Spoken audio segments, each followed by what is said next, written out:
ओम शांति। Good morning everyone. मैं Asha Kalra soulful wisdom channel से आज एक और विषय के साथ आपके सामने हूँ और मेरा आज का विषय है श्याम सुंदर की सुंदर लीला, यानी कि कृष्ण भगवान की सुंदर लीला। तो चलिए सुनते हैं। एक गोपी एक वृक्ष के नीचे बैठी ध्यान लगा बैठ जाती है।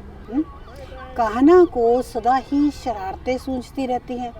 कान्हा कभी उस गोपी को कंकर मारकर छेड़ते हैं, कभी उसकी चोटी खींच लेते हैं, तो कभी अलग अलग पक्षियों और जानवरों की आवाज़ निकाल उसका ध्यान भंग करते हैं। गोपी खींच कर कान्हा से कहती है, मोहन, तू मेरी साधना क्यों भंग करते रहते हो? मुझे देवी के दर्शन करने हैं, मुझे उनसे कुछ वर मांगना है। गोपी के मन में कान्हा के लिए इतना प्रेम है कि कान्हा से ही छिपा लेती है। कान्हा उस भोली गोपी को अपनी बातों में उलझा लेते हैं।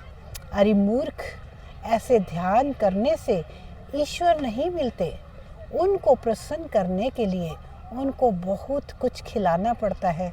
तो कल सुबह बहुत सारे मिष्ठान ले मंदिर में आना, फिर मैं तुम्हें देवी दर्शन की विधि बताऊंगा। देवी प्रसन्न हो गई तो तुम्हें वर देगी और तुम्हारी मनोकामना पूर्ण करेगी। अगले दिन प्रातः गोपी बहुत से मिष्ठान ले मंदिर में पहुंच जाती है। देवी की प्रतिमा के समक्ष सब रख धूप दीप कर बैठ जाती है। कान्हा अपने सखाओं संग वहां पहुंच जाते हैं। गोपी कान्हा को देख बहुत प्रसन्न होती है। कान्हा बरसाना की ओर इशारा करके बोलते हैं, जहाँ राधा रानी रहती हैं बरसाना, उस देवी का स्थान जगत में सबसे ऊपर है। उनके दर्शन तो बड़े बड़े ऋषियों मुनियों को दुर्लभ है।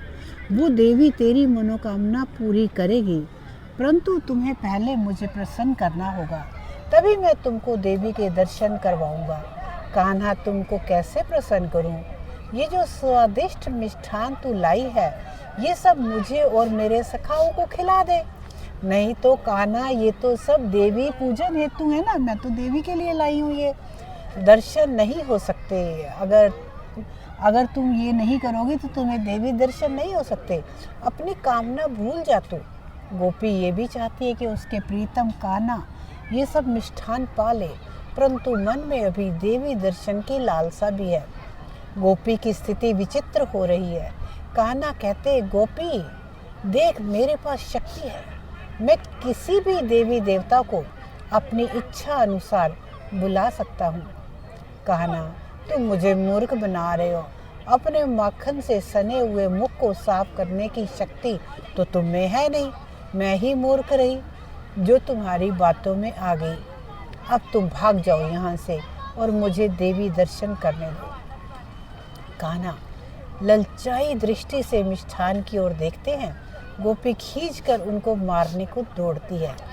कान्हा उसको पकड़ लेते हैं और उसकी आंखें बंद कर देते हैं। गोपी को श्री राधा के दिव्य स्वरूप का दर्शन होता है।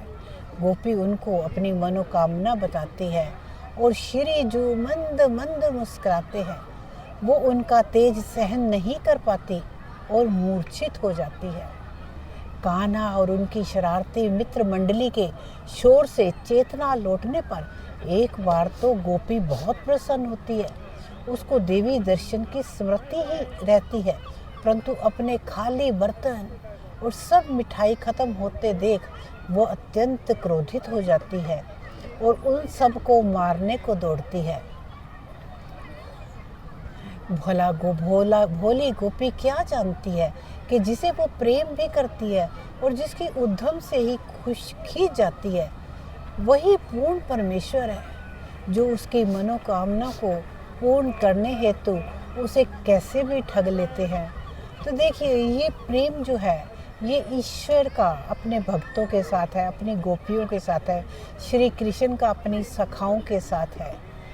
अगर आपको हमारा चैनल अच्छा लग रहा है, इस समय मैं आप सबको लंदन लेकर आई हूँ और लंदन की मैं सैर कर रही हूँ, तो आप भी एंजॉय कीजिए इस लंदन की सैर को और फील कीजिए, खुश खुश खुश। चलिए, अगर आपको अच्छा लगता है तो सब्सक्राइब करें, लाइक करें, शेयर कीजिए, बहुत सारे लोगों को सब्सक्राइब कीजिए। थैंक यू एवरीवन, शुक्रिया, थैंक यू।